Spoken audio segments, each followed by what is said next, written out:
I'm going to put you guys down there. Or there. Right, okay, car talk. So, I was having a little think about what everyone was talking about yesterday.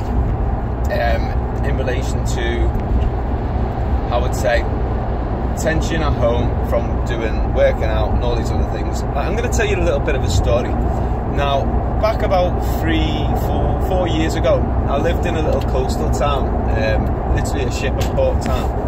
And back then, I was running 4 miles to work. At lunchtime, I'd do another 4 miles for something to do, or I'd probably do Insanity on a field somewhere. And then I'd run home 4 miles.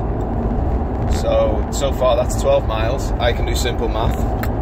Anyway, so then I'd get home about 6. So I'd be getting up at 6 in the morning, doing all that shit, getting home for about 6 o'clock at night, and then have me shower and shit, and then I'd do the homework with the kids, read them a story for bed, eat food, all that shit. They'd be in bed by about 8, 8:30 at the time, and then I'd kind of settle down for half an hour, wind myself down, then I'd run into the garage and I'd do an Insanity workout, maybe a body beast. Anyway, I'd be finished by about 10 o'clock, maybe 10:30. I'd then go into the house and the missus would be asleep, because she'd been waiting for me for that fucking long. She was asleep. And this went on for about 3 fucking years. And eventually, both myself and my wife started to kind of drift apart, because she would never see me. Now, they say that you're the average of the 5 closest people around you. So if that's the case, and I'm spending a lot of time with Sean T on the TV, and I'm spending a lot of time in work, my missus started to forget who I was, because I wasn't spending any time with my missus either.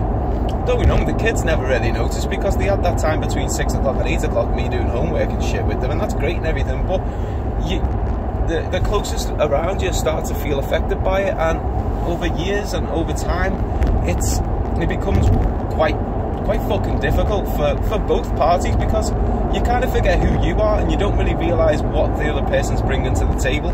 Because if you're getting up every morning, you're going to work, you're coming home, you're the breadwinner, you're making the money, and then when you are at home, you're doing what you want to do, and then you're going to bed, you are being selfish, which is great, but you're being a little bit greedy with your time. And I was, I know I fucking was, and you don't really realise that you're doing it, and it takes a toll on the relationship. Now, my body was changing, I was looking pretty fucking tight, it was great, but what's the point in having all that if you've got no one to share it with?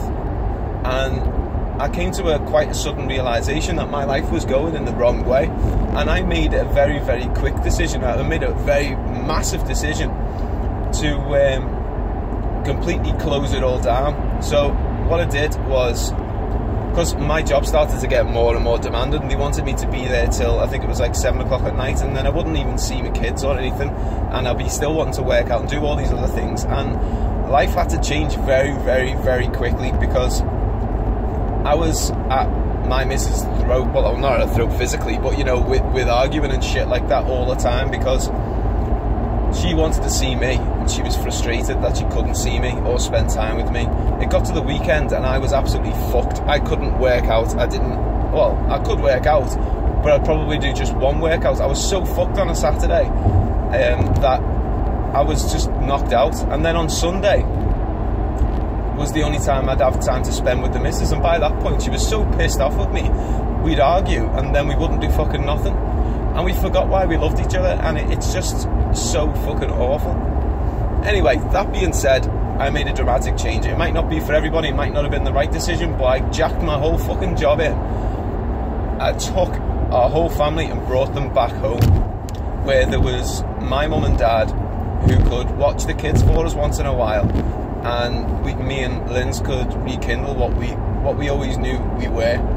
And I still run, well, not as much as I'd like to, but I work out every single day. I still get to do what I want to do in my life. I've been able to bring my wife in to the workouts more than what she was doing previously. Previously she was a gym buddy. She used to just go to the gym, do what she did 3 times a week and come home. Whereas now she works out every single day, with like the T25, Chalene Extreme, and all those other fucking crazy ones.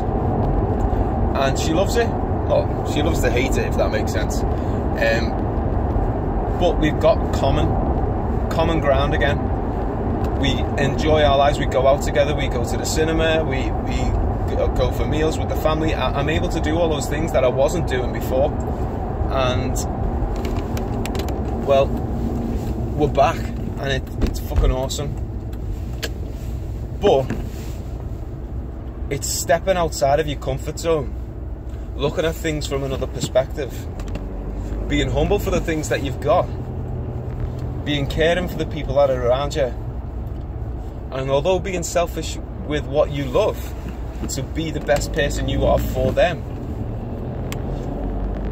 Not being too greedy with the time of theirs that they want to spend with you. Anyway, that's just my thought for the day. And I know it might be mindless rambling, and please don't get pissed off with whatever I've said, because I don't mean it. What I'm trying to do is I'm putting out a message there, and it's a message of love for you guys, and a love for all of your guys' families. You should really, I really hope everything's going well in your families, and that they understand what we do is out of love for them. But we need to not forget that they do love us too, and they want to spend time with us too. Anyway, hope you guys have a boss day, and I'll speak to you later. That's probably Dave's drive talk for today.